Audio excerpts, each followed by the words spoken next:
Hi guys, in this video what we're going to cover is 5 composition tips that I'm going to try and implement here in Hadley Wood.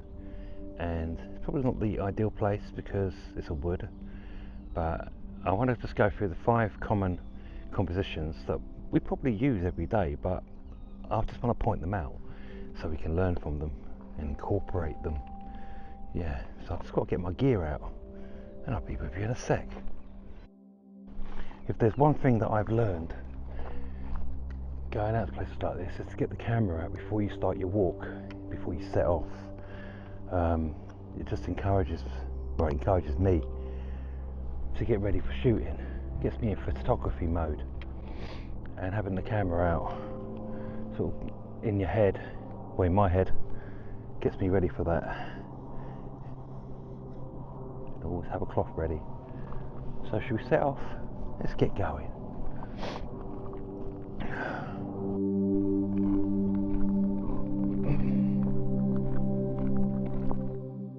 So we're looking at 5 compositions today. There's probably loads more, but I think these are the 5 most common ones. Let me just put you straight, otherwise you feel like you're drunk or something. So the first composition is the most common one. Now, do we call them rules or suggestions? I think we'll call them rules, because rules can be broken. First composition rule is the rule of thirds. That's the most common one that you've probably heard or use most of the time. So that's what we're going to try and do, is find something to shoot, put it in the rule of thirds and see if it makes a difference, probably to a boring shot. Yeah, let's give that a go. Let's find something.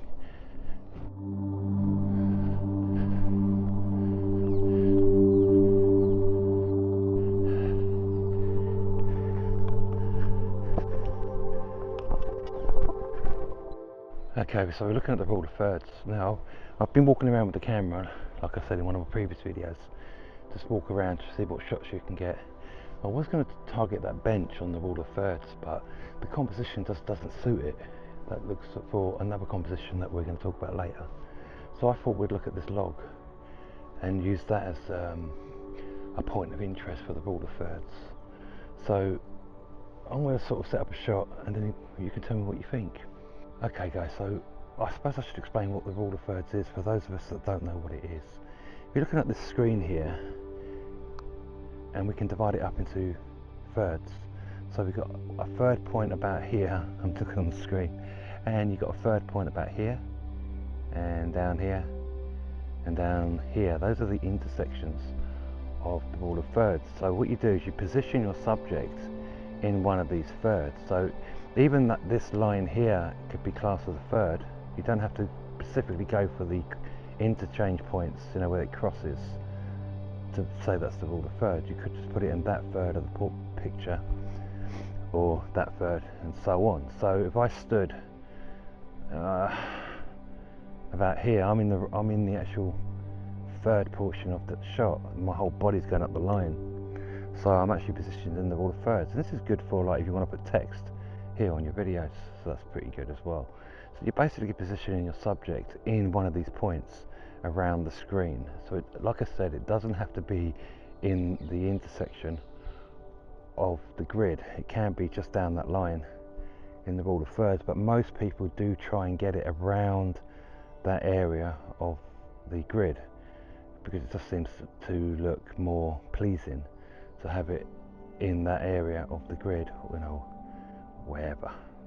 That's the rule of thirds, and that's what we're going to do with that log. Okay guys, I've got a shot lined up, and as you can probably notice, I've changed my lens from the zoom lens to a 35mm, which I think would be better for this sort of shot.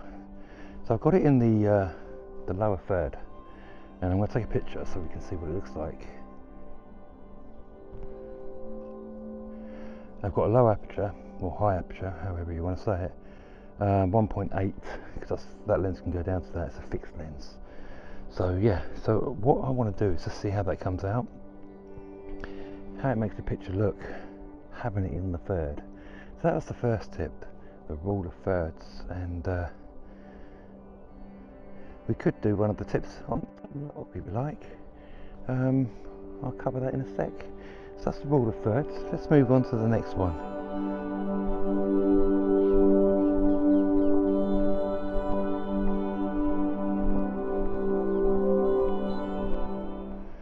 Now, frame in a frame is the next one. Basically, this works better with doorways and windows. If something's behind the door, you've got the door as a frame and your subject's in there. So you're framing your picture with a frame and the subject. So it's a frame in a frame. Works pretty well. But I'm in a wood.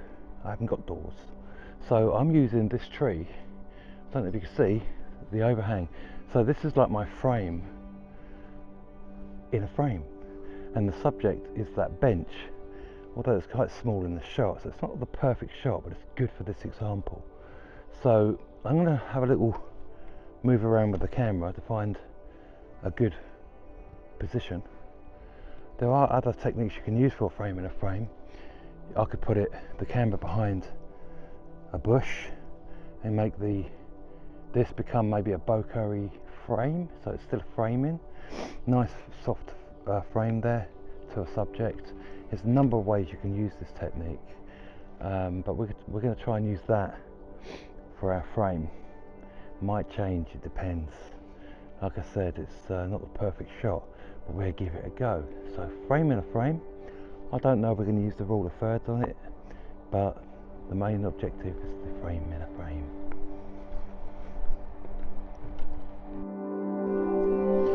Okay, just getting pricked by that holly bush. I've got the shot lined up, so I'm getting distracted as people walking around. I've got the shot lined up and I've got the nice frame. I've got a really high aperture, like 1.8. So I'm going to soften all this in the foreground here, being the frame. So I've got the bench in the shot, but it is quite small and very small in the shot. But for this purpose, it'd do. So let's take the shot and see how it goes. Got it all lined up there. I've got the ISO a bit too high there, so I'm just going to lower the ISO. That's much better. Might be coming. Timer. Fantastic. A little bit. I'm getting a little bit of overexposure in the light there, but nothing I can't handle. Take another one for luck. Great stuff. So we've got a few elements in this shot. We've got the frame, and we've got this pathway leading your eye to the bench, which is a double bonus. Yeah. So that's frame within a frame. Let's move on to the next one.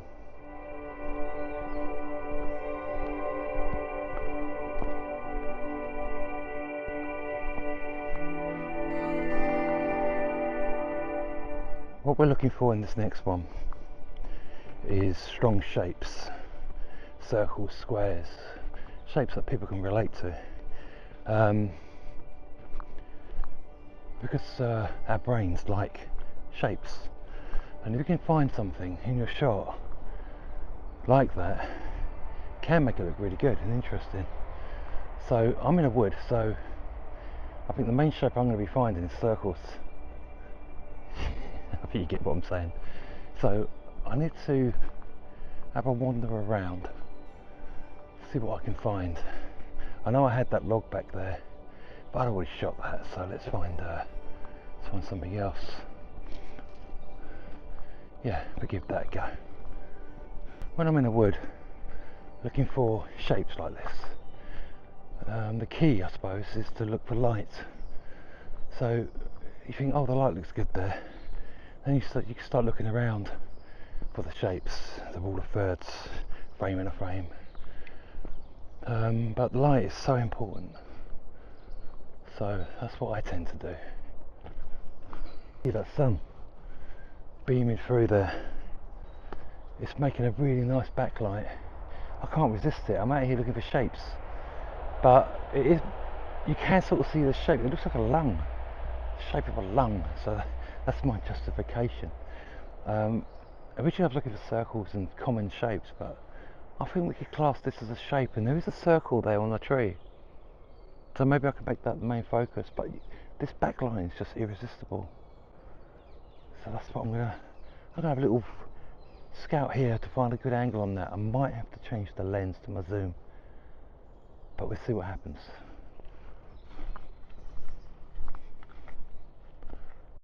This is for shape, shapes that the brain will recognise straight away, and I think this covers that because it's literally a tree. You can see all its branches, but what I like about it is that light, and I'm not too worried about the backlight there because it is quite bright.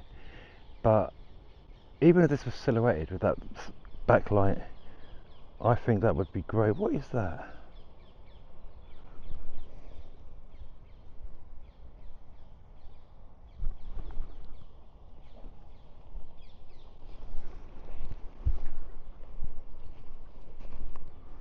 God knows what that was. I didn't like it. Sorry, back on track. Yeah, the backlight, the way it's gleaming there, I love it. So I'm just going to set that up because the light's changeable. 2-second timer. So I don't know what that was, and it just freaked me out a little bit. Okay. Now there is it's a bit busy in the background, so I might have to change my angle. So let me just go and do that now. Okay guys, let's move the camera a little bit. Now there is a tree behind it, but I am getting the shape look that I want. So I'm just going to take that up. I don't need the base. I am getting some of the sky, but I'm hoping the sun's going to just beam. Brilliant. And that focus was slightly off. Come on. Right. Let's do that again. Nice woody shot, eh? And you've got that shining light there with the backlit. I'm quite pleased with that, I think. But we'll see what it comes out like. Oh yeah. Okay. So shapes. Let's move on to the next one.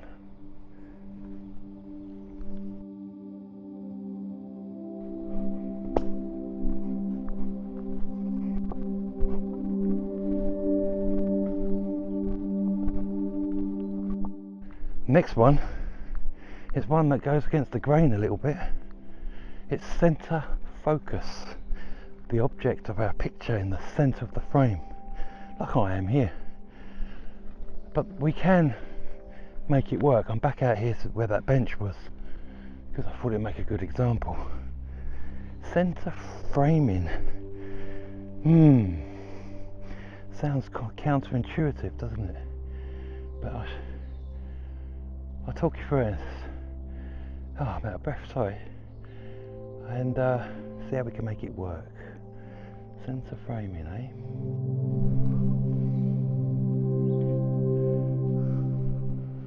Okay, center framing. You see the bench is right in the center. It goes against the grain, doesn't it, to put things in the center of the frame, because we were told over and over not to put things in the center because it doesn't look right. But it can look good, but if you follow a few guidelines. So I've got it in the center. I've got two trees either side. That's kind of framing it. And I've got some stuff in the background. So although the bench is my main object, there's other things in the shot behind and either side that make up the shot as well. So I'm incorporating other items. So center framing could work. So basically what I'm saying is have something in the background that's interesting, frame it up maybe so it just looks like a nice frame. So although the object's in the center, you've still got things, sort of decoration as it were, making it look good. So center framing can work sometimes.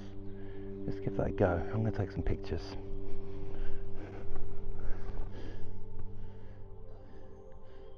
I'm on f6.3, so it might be a little bit blurred, but not as much. Let's take it up to maybe higher, f11, just to see what the difference is, I suppose.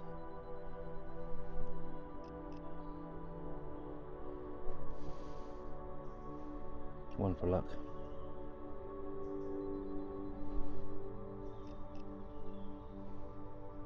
Brilliant. Okay, so Diminishing Perspectives is the last one, and what's good for that is roads, paths, things going off into the distance and disappearing. So I'm not sure which one to use here. I've got a pathway behind the camera here. Let me just turn you around. There. That might be a good example. So I'll set a shot up here. Two reasons. One, it's a windy path. It's a good example. And two, this battery is running low and we're about to run out of battery. So let's get this set up and do a diminished perspective shot. Okay, I've set a shot up here. Camera relatively low. I'm wondering if that's a good idea, because it does sort of make this path look a bit shorter than it is. So I might try it higher. And I don't know if you noticed on this shot when I put it up, I've got the path coming in from the centre of the frame, and it's winding its way around to the third on the left, which I thought was quite good. I quite like that. Yeah, I'll just take one for luck. I'm on F11, so it should all pretty much be in sharp. There we go. And that's diminished perspective. You can use roadways and things like that. I think you get the idea. Things disappearing off into the distance. It'd be great if I had someone walking down this path, maybe. That might make it a bit more interesting. Yeah, great stuff. Okay, I hope you found that helpful. There's 5 compositions, and it'll help us in our photography journey. I think that's it really. If you liked the video, thanks for getting this far in the video. Please press like and subscribe, because it helps the channel grow and keeps you up to date if I bring out any more videos. Yeah, I'll see you in the next one.